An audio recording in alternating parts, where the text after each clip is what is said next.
Lagi dengan Bimbel Arif. Pada pertemuan ini kita akan merangkum pelajaran ilmu pengetahuan alam khusus untuk kelas 5 dan kelas 6 SD.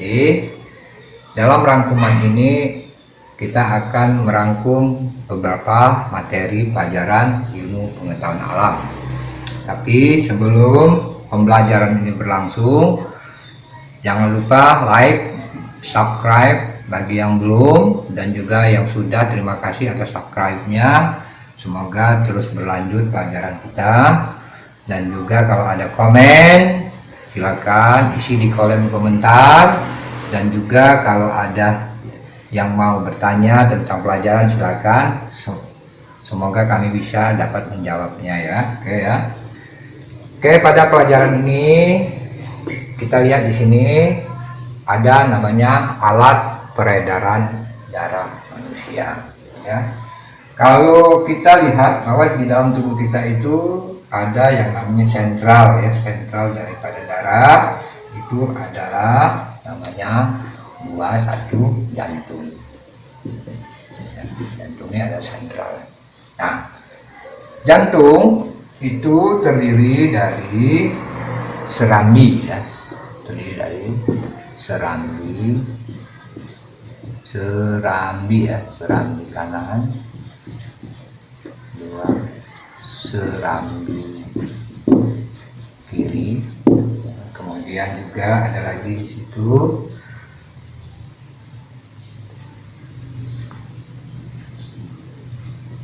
kanan serambi kiri, bilik kanan, bilik kiri. Nah, coba ya dilihat dulu ya anak-anak ya. Nah, ini jantung ya. Yang kedua ada pembuluh. Nah, pembuluh darah.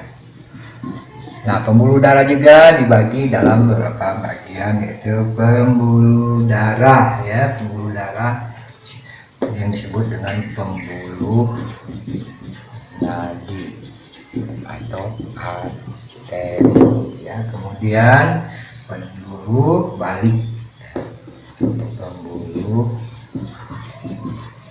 balik ya, atau vena, sering disebut dengan kata vena ya. Semua ini berfungsi mengedarkan dan memfungsikan daripada darah ke jantung maupun pembuluh darah ya. Nah, dalam hal ini saya jelaskan di sini bahwa pada pembuluh darah itu berfungsi, arteri ini adalah sebagai alat untuk membawa darah ya, membawa darah ya, membawa darah fungsinya ya, membawa darah ke seluruh tubuh ya. Pembuluh darah ini membawa darah ke seluruh tubuh.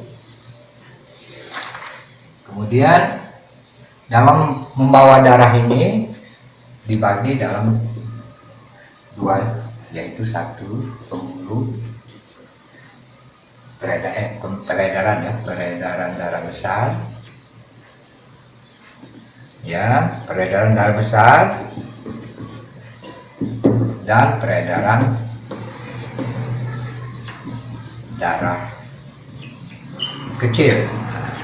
Jadi di dalam menyalurkan darah mereka mempunyai kegiatan di dua ini, yaitu peredaran darah besar maupun peredaran darah kecil ya.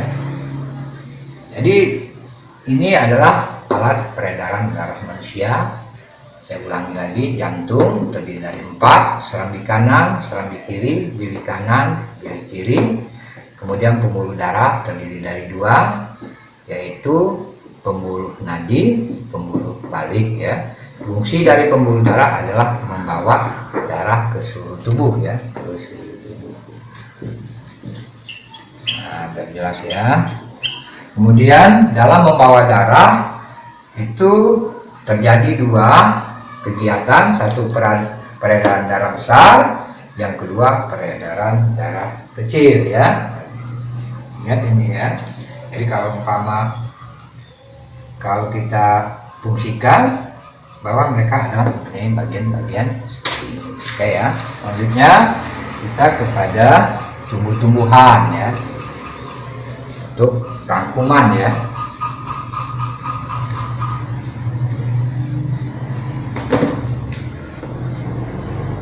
Tumbuh-tumbuhan.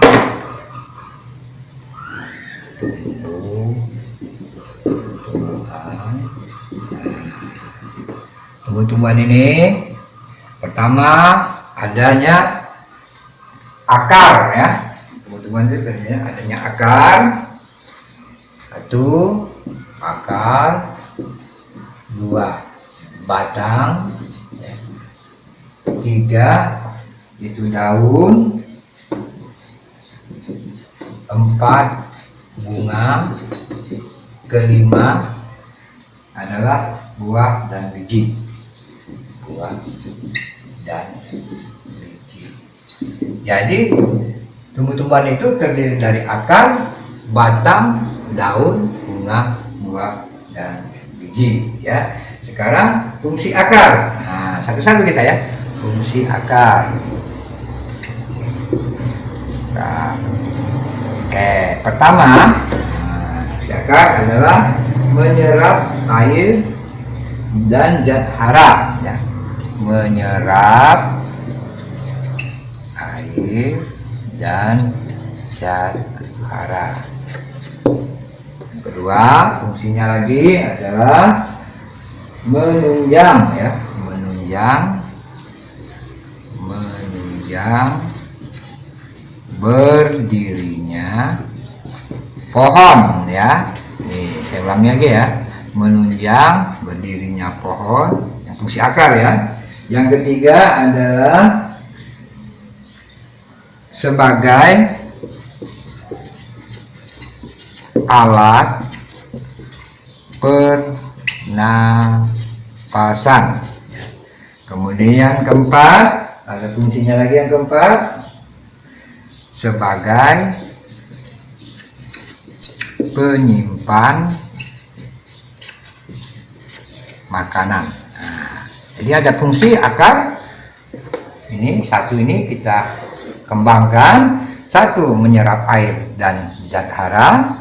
Yang kedua, menunjang berdirinya pohon supaya kokoh. Yang ketiga, sebagai alat pernapasan. Yang keempat, sebagai penyimpan makanan. Ini akar ya, sudah akar ya. Nah, kemudian kelanjutannya adalah fungsi batang. Nah, fungsi batang sini ya. Ini fungsi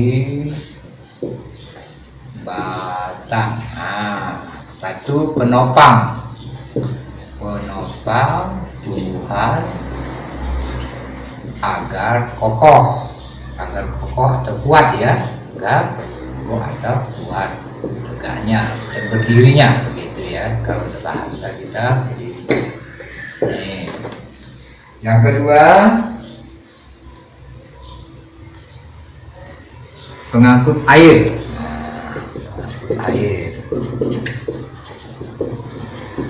dan makanan. Nah, jadi makanan juga bisa di situ, yang mineral ya.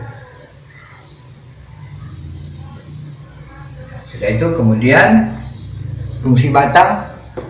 Yang ketiga, fungsi daun. Fungsi daun ya. Jadi daun juga mempunyai fungsi, yaitu pertama, tempat pembuatan atau proses makanan, yaitu fotosintesis daun ini ya. Yang pertama itu ya. Yang kedua, sebagai tempat pernapasan sebagai tempat pernapasan tumbuhan pernapasan tumbuhan.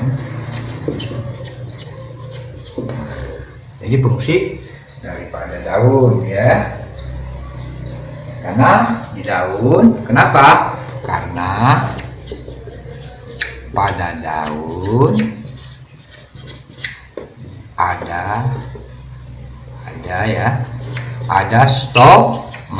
mata ya. Jadi anak-anak harus sudah kita ya, fungsi akar, fungsi batang, fungsi daun. Nah, sekarang yang keempat adalah fungsi bunga. Fungsi bunga ya. Fungsi bunga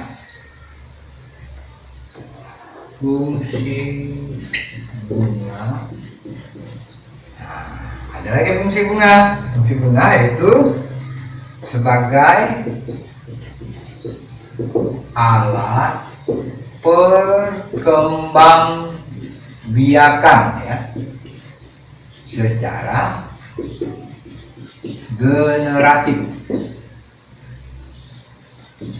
Jadi fungsi batang yaitu ya fungsi bunga sudah, fungsi batang sudah, fungsi bunga sudah. Yang terakhir adalah buah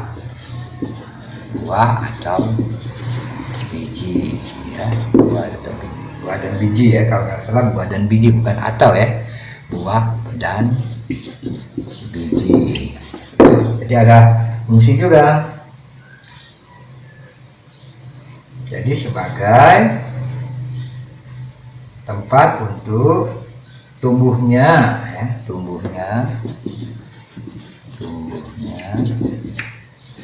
bibit baru melalui biji ya, tumbuhnya bibit baru atau bakal tumbuhan.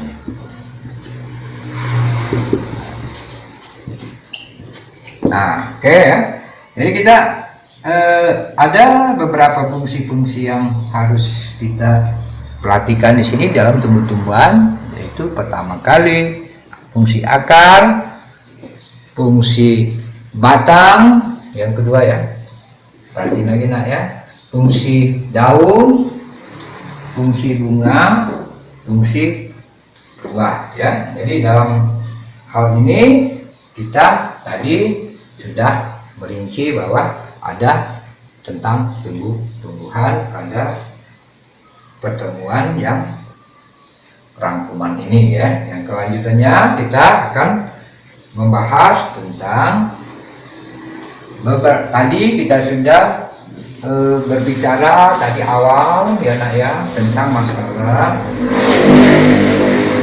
kalau nggak salah itu hal-hal yang berkaitan dengan makanan ya. Sekarang kita berbicara zat dan fungsinya, zat dan fungsi makanan.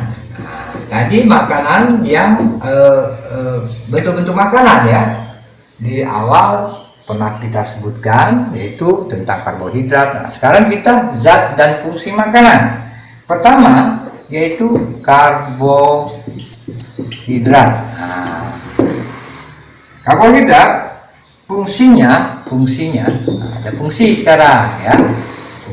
Fungsi dari karbohidrat pertama adalah A, sumber tenaga. Nah, ya, jadi ada bentuk bahwa sumber tenaga ya. Tuh. Yang kedua, fungsi daripada karbohidrat anak-anak ya, sebagai makanan cadangan. Sebagai makanan cadangan ya. Kalau anak yang merangkum begitu anak-anak. Jadi ada bentuk-bentuk ya. Yang ketiga, mempertahankan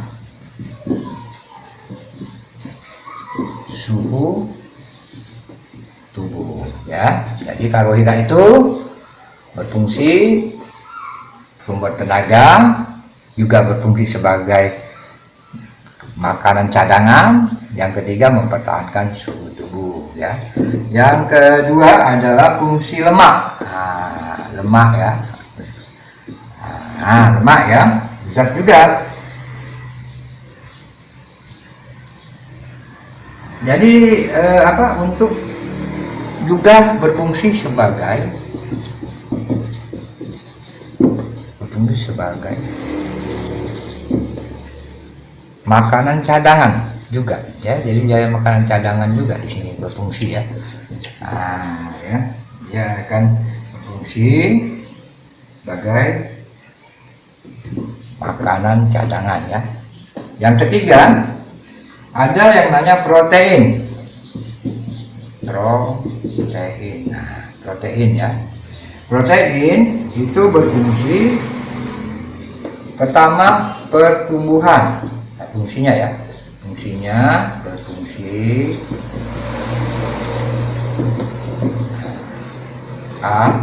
pertumbuhan, untuk pertumbuhan maksudnya, untuk pertumbuhan tubuh. Nah, yang kedua, yang B atau B ya, untuk sebagai mengganti ya sel-sel yang rusak ya, mengganti sel tubuh yang rusak ya, mungkin karena ada penyakit jadi sehingga dia ada yang rusak ya. Kemudian mineral ya, yang keempat adalah mineral. Empat mineral, fungsinya mineral yang 1, 2, 3, 4 ya, mineral. Nah, ya. Jadi mineral itu artinya berfungsi pengatur. Nah, jadi di dalam tubuh kita dia berfungsi pengatur proses ya, pengatur proses nah, ya, dalam tubuh ya, dalam tubuh ya. Jadi zat pengatur lah ya, kalau disebut zat pengatur proses dalam tubuh ya, disebut mineral ya. Nah, nanti kita akan kemudian kelima, vitamin. Nah, nanti kita akan berbicara tentang jenis-jenisnya ya, jenis karbohidrat itu apa aja, lemak apa nanti. Tapi kita sebutkan di sini dulu fungsinya ya. Kali kita berbicara berfungsi, kalau fungsi semua, nah, kayak gitu. Nah ya, dalam belajar ya, fungsi vitamin dalam hal ini adalah zat ya, pengatur ya, zat pengatur ya, dan pelindung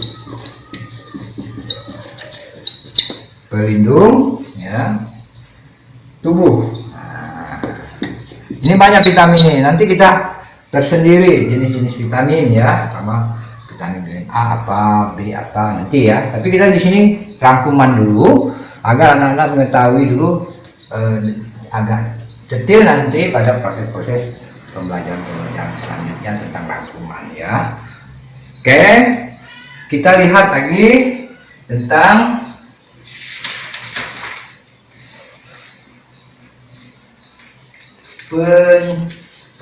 perubahan wujud benda. Nah, ya, perubahan wujud benda. Kita lihat di situ perubahan wujud benda. 1.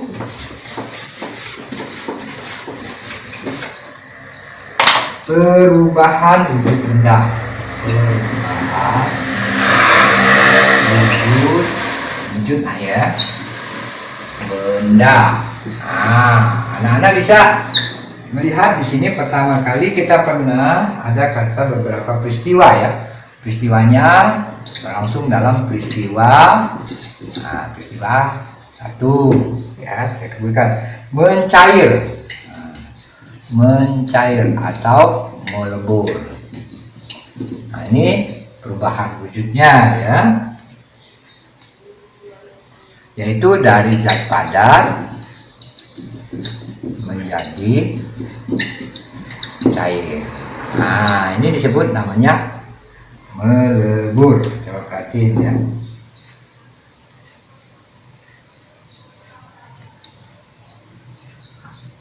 Jadi ini akibat dari perubahan suhu. Nah, ini umpama contoh dari es ya, umpama mencairnya es. Nah, mencairnya es batu. Pernah ya anak-anak lihat ya, kalau di dalam kulkas kalau dikeluarkan jadi dari beku menjadi cair. Kemudian membeku. Membeku ya, membeku ini mungkin tahu, yaitu dari cair menjadi cair menjadi padat. Nah, jadi kalau umpama anak-anak mau bikin es itu kan airnya cair, airnya dimasukkan di dalam kulkas, itu akhirnya membeku ya, itu prosesnya. Yang tiga, menguap. Nah, menguap ini, menguap ya, itu peristiwa dari cair menjadi gas ya, zat cair menjadi gas. Nah, ini umpama anak-anak masak air ya, masak air, masak air. Masak air ya dalam panci, panci ya, suhunya tinggi, suhu tinggi ya, pada suhu tinggi ya, sudah ya, terjadi penguapan. Nah, kalau anak-anak pernah lihat ya, ibu-ibunya masak air, coba lihat nanti, jadi akan pada suhu tinggi, air naik ke atas dan terjadilah penguapan ya, penguapan ya, disebut penguapan ya. Oke ya. Kemudian mengembun. Nah, mungkin anak-anak pernah lihat pagi-pagi ada mengembun ya. Ya, nanti yang selanjutnya adalah mengembun. Kayak anak-anak ya, nanti kita pelajari lagi dalam nanti. Yang keempat ya, mengembun. Peristiwa mengembun ini adalah peristiwa wujud gas ya, peristiwa wujud gas, wujud gas menjadi ya, menjadi cair. Nah, anak ya perhatikan ya, wujud gas menjadi cair. Nah, ya, jadi menjadi cair ya, bisa tidak. Yang kelima ya, itu adalah menyublim ya, menyublim ya. Nah, ya, yaitu peristiwa zat padat menjadi gas ya, peristiwa zat padat menjadi gas ya, peristiwa zat padat menjadi gas ya. Anak-anak bisa lihat itu umpama kapur barus ya, atau kapur barus ya bahasanya ya. Nah, coba ya, ini saya terangin lagi peristiwa wujud gas ya menjadi cair ya.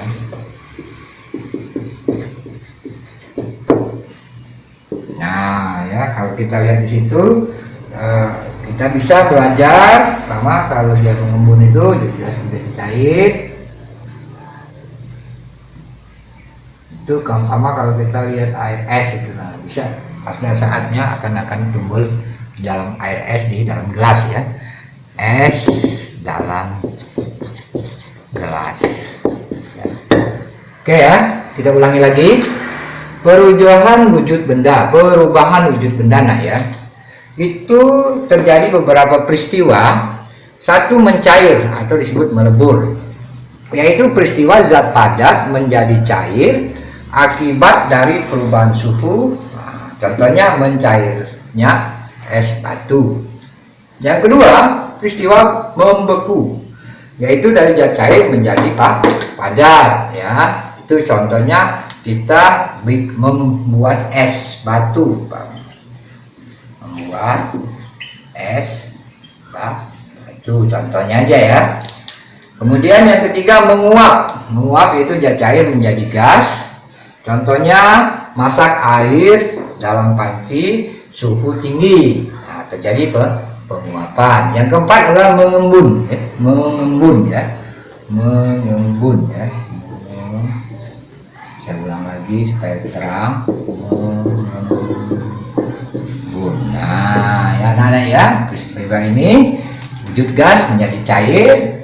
Yang kemudian yang kelima adalah menyublim, yaitu peristiwa wujud padat menjadi gas, contohnya kamper. Nah, jadi demikianlah rangkuman yang sangat sederhana untuk anak-anak membacanya sehingga mudah memahaminya dalam bentuk yang sangat praktis ya. Oke, nanti kita ketemu lagi pada rangkuman pelajaran IPA yang akan datang. Jangan lupa share, like, subscribe, dan juga kepada yang belum silakan subscribe. Nanti kita terus akan menambahkan pengetahuan-pengetahuan kepada anak-anak sekalian. Oke? Sampai jumpa lagi anak-anak Indonesia. Jangan lupa subscribe. Kita dengan bimbingan belajar Arif Pripat ya. Pada pertemuan ini kita akan membahas tentang ilmu pengetahuan alam untuk sekolah dasar kelas 6.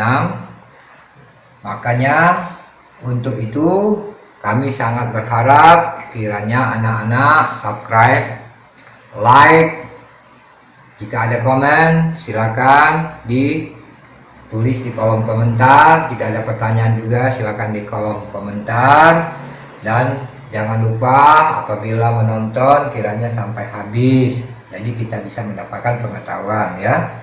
Dari bimbingan belajar Arif ini sangat berharap kiranya anak-anak dapat belajar sungguh-sungguh sehingga dapat berprestasi ya. Oke, kita mulai bahwa ilmu pengetahuan alam. Kami akan mengetahui dan juga memberikan pengetahuan kepada anak-anak, yaitu tentang darah.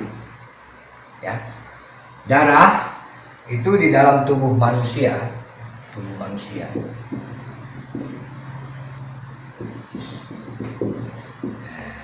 Terdiri dari 3, yaitu terdiri dari A ya, sel darah merah. Sel darah merah atau disebut di dalam hal ini adalah eritrosit ya.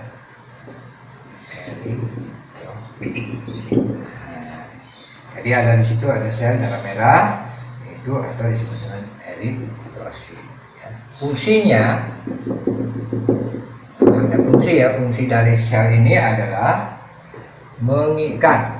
Nah, ada mengikat ya, ada mengikat dan mengangkut oksigen ya. Jadi dia mengangkut oksigen ke dalam dihirup, kemudian disalurkan ke dalam tubuh melalui oleh sel darah merah ya. Kemudian ada lagi sel darah ya putih. Nah, dari sel darah putih atau yang sering disebut dengan leukosit ya. Leukosit ya. Atau disebut dengan leukosit ya. Nah, ini fungsinya adalah membunuh, ya, membunuh kuman, nah, atau bibit penyakit ya, yang masuk ke tubuh, ya, ke tubuh manusia, ya. Nah, ini ada fungsinya. Jadi yang ketiga C atau C, ya, sel plasma darah atau disebut dengan plasma darah aja, plasma darah. Nah, ini plasma darah ini fungsinya mengangkut sari makanan, ya, makanan. Nah, jadi sari makanan itu diangkut oleh plasma darah. Kemudian yang D adalah keping darah, ya.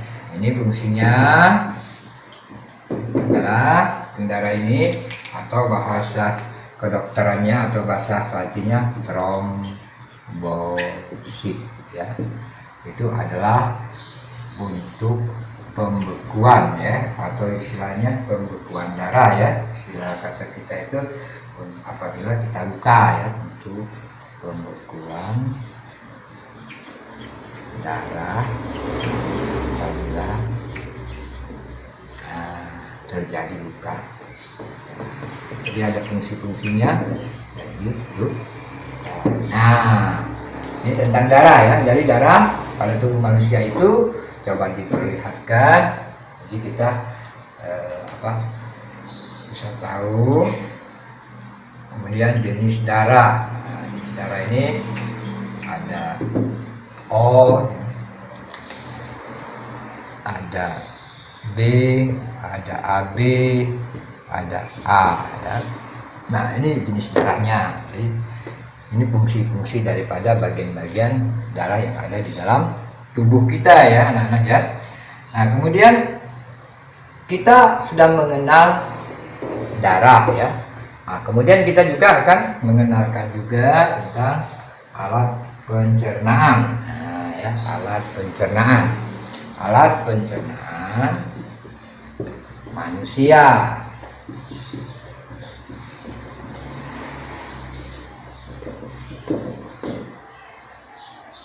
Alat pencernaan manusia salah satunya mulut.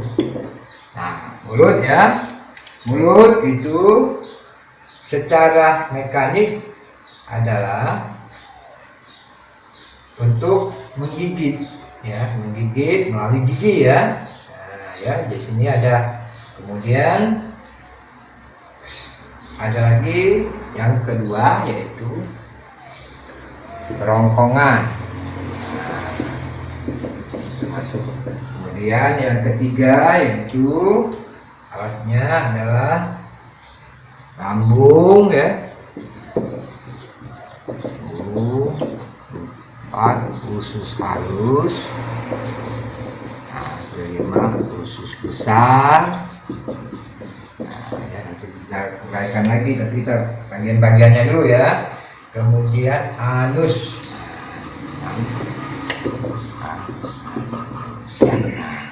Ini alat pencernaan manusia. Mulut, kemudian ada kerongkongan, kemudian ada lambung, kemudian ada usus halus, kemudian ada usus besar, kemudian anus. Nah, usus halus ini sering disebut juga dengan usus 12 jari. Nah, ini adalah fungsi daripada mulut. Itu adalah melalui gigi. Ada gigi di mulut ini, ya. Itu gigi, ada apa di dalam mulut, ya, gigi, kemudian di kerongkongan, kemudian lambung, usus halus, usus besar, dan anus, ya. Ini alat pencernaan manusia, ya. Jadi alat pencernaan manusia itu terdiri dari mulut, kerongkongan, lambung, usus halus, usus besar, dan anus, ya. Anus itu alat pembuangan, ya. Jadi itu ibaratnya itu kalau kita habis itu sisa-sisa makanan, ya, maka di sini kita buat melalui anus ya. Oke. Selanjutnya kita ada yang disebut dengan simbiosis di dalam manusia ya, di dalam makhluk hidup dan manusia. Ya, saya kasih bayangan di sini. Ada satu, kita belajar tentang IPA, nanti kita bagian-bagian dari IPA ya, biar tahu. Oke, simbiosis. Simbiosis. Nah, mungkin anak-anak pernah mengenal arti simbiosis, yaitu kalau kita lihat itu simbiosis itu di dalam lingkungan adanya semacam pola hubungan ya. Jadi arti pola hubungan ya, pola hubungan dua makhluk ya, makhluk hidup. Ya, ini berkaitan dengan dua hewan ya. Kalau kita bicara di sini dua hewan, bisa dia saling menguntungkan, bisa juga dua-duanya rugi, bisa juga salah satu untung dan juga salah satu rugi ya. Jadi itu pertama, nah, saya kasih ya, namanya simbiosis. Simbiosis ya, mutualisme. Nah, ada simbiosis mutualisme ya, itu artinya ini yang saya bilang tadi ya, saling menguntungkan. Nah, bukan ya, contohnya ada contoh juga, sama contohnya adalah kupu-kupu dengan bunga ya. Jadi bunga dan kupu-kupu. Ini satu contohnya. Umpama yang kedua, umpama di situ apa? Burung dengan ada ya. Dua burung dan badak ya. Jadi kalau tiga menunjukkan itu umpama musang dengan nau ya, musang dan nau. Nah, ini jadi ada apa? Ada saling menguntungkan. Jadi si musang ini simbiosis mutualisme itu artinya saling menguntungkan ya. Yang kedua itu adalah simbiosis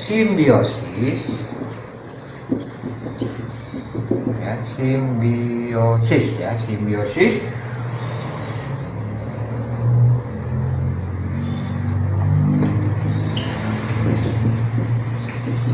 Nah, berarti ada simbiosis komensalisme. Artinya satu rugi, satu diuntungkan. Ini ya bahasanya salah satu mendapat keuntungan, salah satu mendapatkan keuntungan, salah satunya satu mendapat kerugian. Nah, artinya ya salah satu mendapat dan kerugian. Nah, jadi contoh dari simbiosis komensalisme ini, yaitu contohnya adalah sama ikan hiu dan ikan remora. Nah, anak-anak bisa nanti kalau itu bisa tahu. Kemudian anggrek dan pohon mangga ya.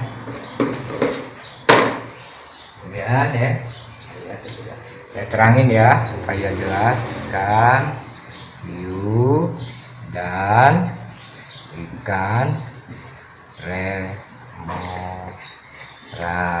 kemudian anggrek dan pohon mangga.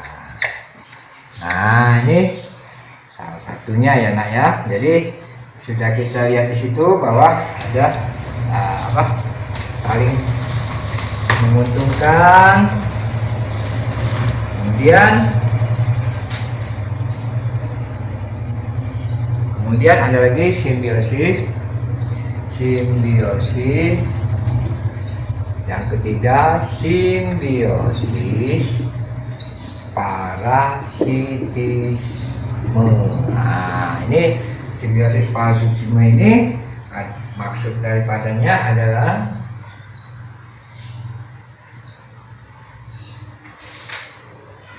jadi kalau di sini kita di sini ada salah satunya juga ini mendapat keuntungan, yang lainnya mendapat kerugian. Ini salah satunya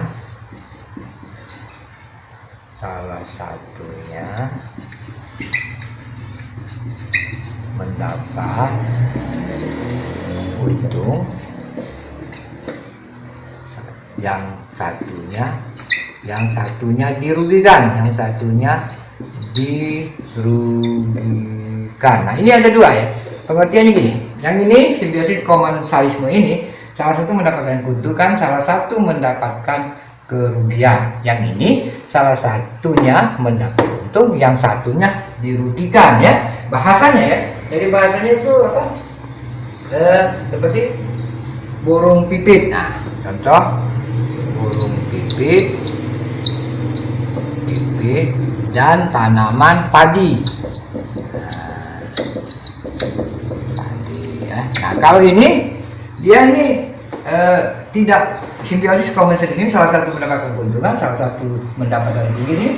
Ini dia tidak saling mematikan. Tapi kali ini salah satunya mati ya, burung pipit makan tanaman padi. Nah, habis ya padinya, jadi kita mendapatkan satu kerugian yang berbeda. Kalau ini dia tidak berkait secara langsung, ini yang langsung ya. Jadi kalau kita langsung, kemudian jadi ada sini benalu dan pohon petai. Contohnya ya nak ya, makin banyak. Yang ketiga lagi contohnya yaitu kelelawar dan tanaman buah ya. Nah, ini salah satu bentuk simbiosis ya, simbiosis yang saling menguntungkan dan juga saling merugikan ya. Jadi kalau umpama ini dengan ini perbedaannya, ini langsung yang berakibat ya terhadap sesuatu. Pohon yang satunya seperti ini bang, benalu dan petani, yang ini ikan hiu dan remora sama-sama tidak begitu berpengaruh terhadap kerugian. Tapi kalau ini sangat rugi. Contoh benalu, burung pipit dan tanaman padi. Jadi kalau benalu dan pohon petai, kelelawar dan tanaman buah itu ada pengaruh ya terhadap hubungan mereka ya. Jadi ini tentang simbiosis ya. Kemudian kita belajar lagi tentang IPA ini, saya teman anak-anak lebih dalam ya.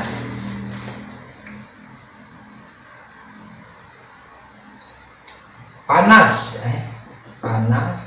atau kalau ini sering dipelajari ya anak-anak, supaya nanti ada di dalam panas dan kalau itu ini proses pindah ya.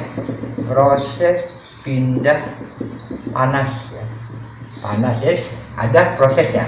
Satu secara konveksi ya, secara konveksi.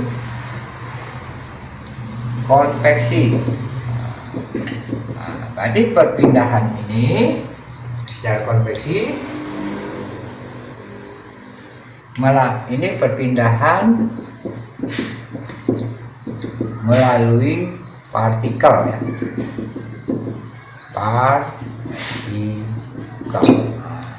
konveksi ini melalui partikel. Contohnya memanaskan air ya. Nah, ini konveksi ya, perpindahnya secara konveksi. Nah, setelah itu adanya angin darat ya, jadi bisa secara konveksi perpindahannya. Kemudian konduksi. Konduksi ya, saya ulangi ya, konduksi. Nah, konduksi ini perpindahannya melalui perpindahan melalui perambatan ya nak ya, perambatan. Oke ya, perambatan ya. Yang mana yang disebut dengan perambatan? Contohnya memanaskan logam. Nah, memanaskan logam. Nah, ya, kalau logam itu dipanaskan kan akan di ujungnya terasa. Jadi maka disebut dengan konduksi ya. Kemudian radiasi. Radiasi ya. Radiasi perpindahan secara langsung ya. Perpindahan secara langsung. Nah ya, perpindahan tanpa perantara. Nah, ya, tanpa perantara ya, Nana ya, bisa lihat ya. Jadi perantara yaitu contohnya adalah sinar matahari. Nah, ya, sinar matahari sampai ke bumi.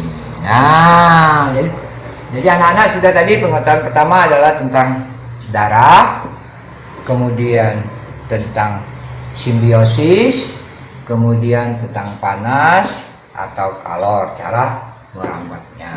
Jadi kita pertemuan kali ini tentang ilmu pengetahuan alam, nanti kita akan sambung lagi karena menurut saya pelan demi pelan ya anak-anak membaca, tapi biasanya sangat dibutuhkan pengetahuan ini agar Anda bisa langsung ke channel Arif Pripat ya anak-anak ya. Tapi jangan lupa di subscribe. Apabila ada komen dan pengen bertanya silakan tulis di kolom komentar. Oke anak-anak, pelajaran ilmu pengetahuan alam kita sudahi, kita akhiri sampai di sini. Sampai ketemu lagi di lain waktu. Oke anak-anak. Oke, bertemu lagi dengan bimbingan belajar Arif Pripat. Pada pertemuan kali ini kita akan terus melanjutkan tentang pelajaran ilmu pengetahuan alam, yang mana untuk SD kelas 6 ya. Tapi sebelum kita berlanjut, channel kita ini minta mohon kiranya subscribe, like, kalau ada share silakan share, kalau mau juga komen silakan isi di kolom komentar ya. Jadi pada saat ini kita akan membahas tentang pelajaran ilmu pengetahuan alam, berarti yang berkaitan dengan alam ya. Kalau berkaitan dengan alam yaitu bisa perkembangan biakan, bisa juga masalah tentang tumbuhan, tentang hewan. Nah, jadi kita satu-satu kita membahas, itu adalah pertama adalah cara perkembangbiakan ya, cara perkembangbiakan hewan. Nah, ya, kita cara perkembangbiakan hewan, cara perkembangbiakan hewan,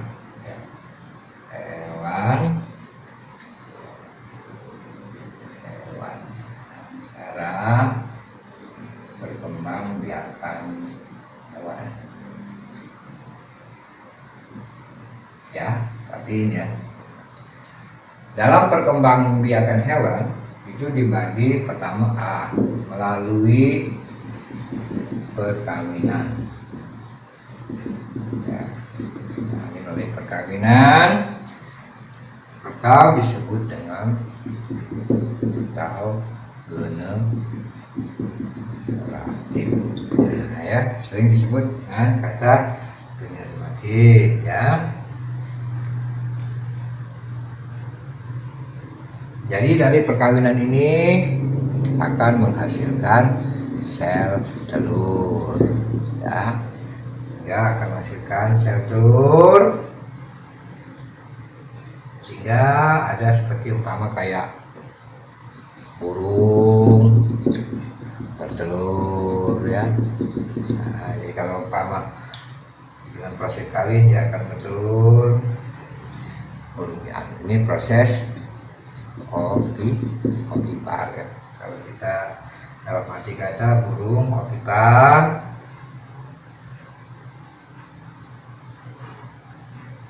atau juga bisa melalui pipipar, ya.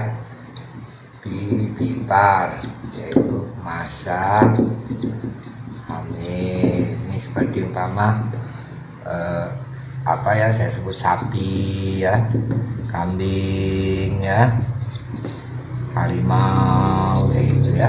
Ini prosesnya melalui pipipar, ya. Jadi kalau kita kemudian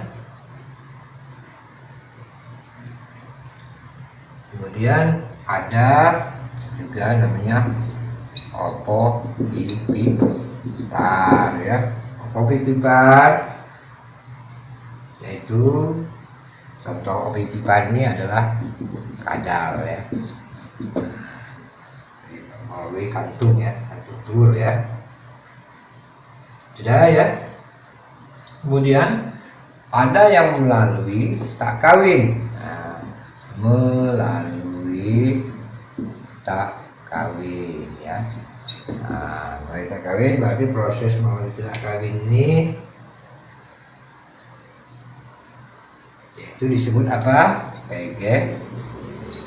Berarti contohnya amuba, ya. Amuba dengan jalan apa?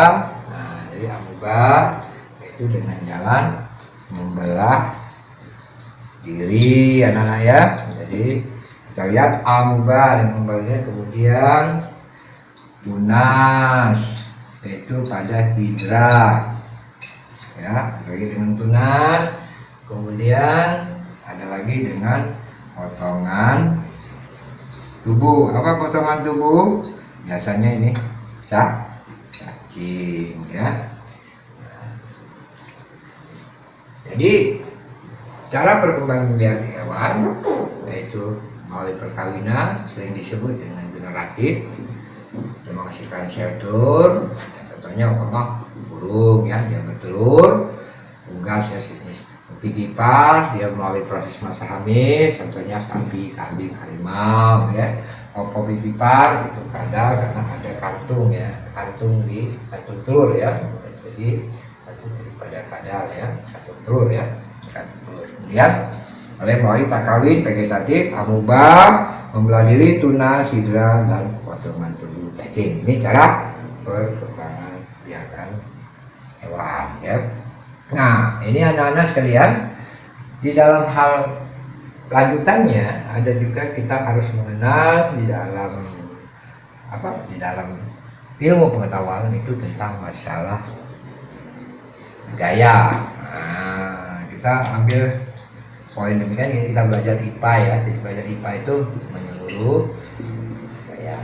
Nah, jadi ada sebut gaya. Arti gaya itu adalah suatu dorongan, ya.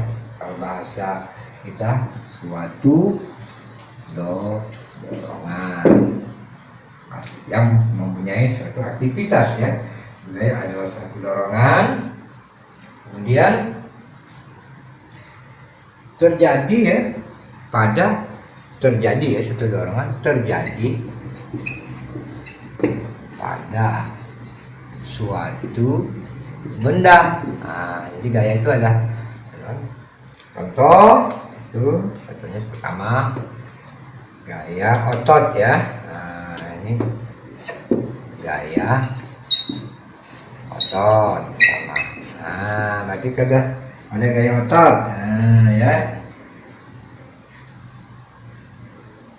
Nah, ini bahwa adalah gaya otot ini bahwa pada manusia dan hewan ya. Nah, jadi pada ini ada gaya otot itu apa, tarikan ya, gaya tarikan. Nah, itu gerak ya. Nah, ada ya pada manusia dan hewan.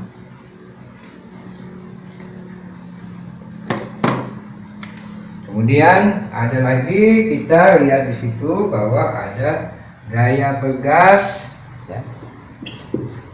Gaya bergas. Nah, jadi ada gaya bergas. Kemudian lagi gaya gesek. Nah, jadi kita tahu gaya bergas, gaya gesek.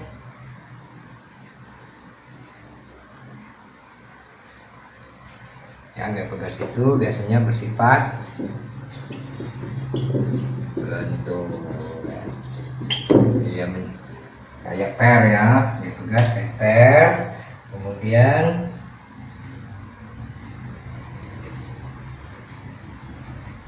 contohnya ini per ya, per. Kemudian gaya gesek itu rem, ban pada aspal ya. Kalau mobil berhenti ngerem itu terjadi gaya gesek ya. Nah, kemudian gaya magnet ya. Ada lagi gaya magnet ya. Gaya magnet ini sering di itu gaya magnet ya. Kemudian dari sini kita bisa lihat bahwa gaya itu pembagiannya satu gaya otot, gaya bergas, gaya gesek, gaya magnet yang sering dipelajari di ilmu pengetahuan alam. Ini kayaknya kalau kita bilang tuh kayak besi berani ya, pernah ya mungkin kayak besi berani ya, yang lengket ya. Kalau ada peniti lengket di besi berani itu namanya gaya magnet ya. Kalau jadi kita juga akan membahas tentang masalah vegetatif pada tumbuhan ya. Jadi pada tumbuhan juga, ini pada hewan. Sekarang saya ganti pada tumbuhan sini ya. Pada tumbuhan. Ya. Tadi pada hewan, sekarang pada tumbuhan. Ya, pada tumbuhan juga terjadi proses melalui generatif, yaitu tumbuhan yang seperti ini, contohnya tumbuhannya adalah kangkung ya, kangkung ya, pohon ya, tumbuhan kangkung. Kemudian ada lagi contoh yang lain adalah jagung ya, dan kacang-kacangan ya. Jagung ya, jagung dan kacang-kacangan ya. Kacang-kacangan ada juga dia. Nah, jadi ini juga ada melalui tumbuh-tumbuhan juga melalui proses generatif ya. Nah, jadi kemudian ada lagi yang bersifat perkembangan biaksan secara vegetatif ya. B secara vegetatif berarti melalui satu perkawinan ya. Contohnya itu melalui umbi. Nah, ya, umbi lapis contohnya ya. Umbi lapis itu kalau kita lihat di situ ada pada bawang ya, bawang ya contohnya ya. Kemudian ada umbi akar. Nah, ini sering di ibu-ibu juga tahu ini. Kalau ini umbi ya pakai ini apa, umbi akarnya singkong ya. Nah, nih ibu-ibu juga tahu, anak juga sering ketemu ini. Kemudian ada lagi pakai umbi batang ya, umbi batang ya. Nah, ya umbi batang kita lihat ya, kalau umbi batang ini itu terjadi pada kentang, nah, kentang dan ubi jalar ya. Sering ada bahasanya ubi jalar ya. Nah, kemudian juga ada lagi melalui rizoma ya, melalui proses rizoma itu ada jahe. Nah, contohnya jahe ya. Kemudian ada lagi ini vegetatif ini memang cocor bebek ya, termasuk juga itu.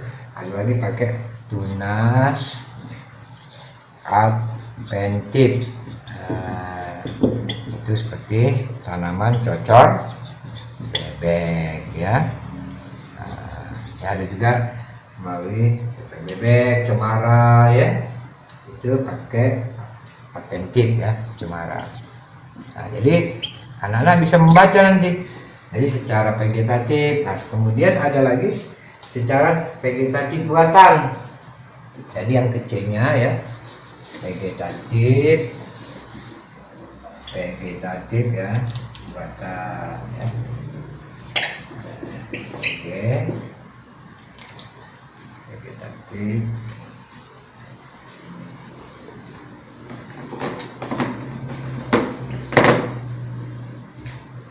Ya, vegetatif buatan ya. Coba lihat ya. Ini secara stek. Nah, stek itu cara kita untuk tumbuh-tumbuhan, stek pada tebu dan setelah pohon ya, stek ya. Stek ini biasanya kayak gini ya, namanya stick itu, stek. Nah, pada tebu. Pada tebu itu kita stek pada tebu. Kemudian juga ada lagi stek pada setelah pohon ya, stek pada setelah pohon. Nah, ya bisa kita nih, jadi kita bisa membahas di sini bahwa perkembangbiakan tumbuhan melalui perkawinan atau genetik, contohnya kangkung, jagung, dan kacang-kacangan ya. Contoh, kemudian tumbuh-tumbuhan juga secara vegetatif, yaitu contoh dengan umbi lapis, bawang, umbi akar singkong, umbi batang kentang, dan umbi jalar dengan cara rizoma ya, itu jahe. Kemudian secara tunas adventif, cocor bebek ya, dan cemara. Kemudian vegetatif buatan yaitu dengan stek pada tebu dan stek pada setelah pohon. Jadi anak-anak bisa membaca bahwa ilmu pengetahuan itu begitu luas. Tentu harus kita tetap hafal ya. Kalau kita tidak hafal ya tidak akan bisa kita membaca ya. Kemudian jenis makanan. Jenis makanan ya, jenis makanan itu harus mengandung yang bergizi. Bergizi, satu, karbohidrat ya. Ini contohnya nasi, jagung, dan kentang ya. Nasi, jagung, kentang ya. Kemudian yang kedua adalah lemak ya, lemak yang mengandung lemak. Nah, kemudian juga protein. Yang keempat vitamin ya. Nah, kita dari sini kita bisa melihat bahwa ada kemudian mengandung yang kelima mineral ya, mineral ya. Kita lihat ya, ini kurang ininya. Saya terangin dulu ya,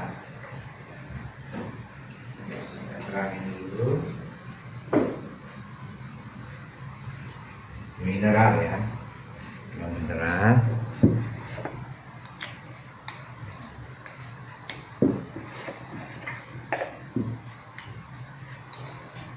Oke ya, jenis makanan yang dimakan bergizi, yaitu salah satunya adalah karbohidrat, contohnya nasi, jagung, kentang.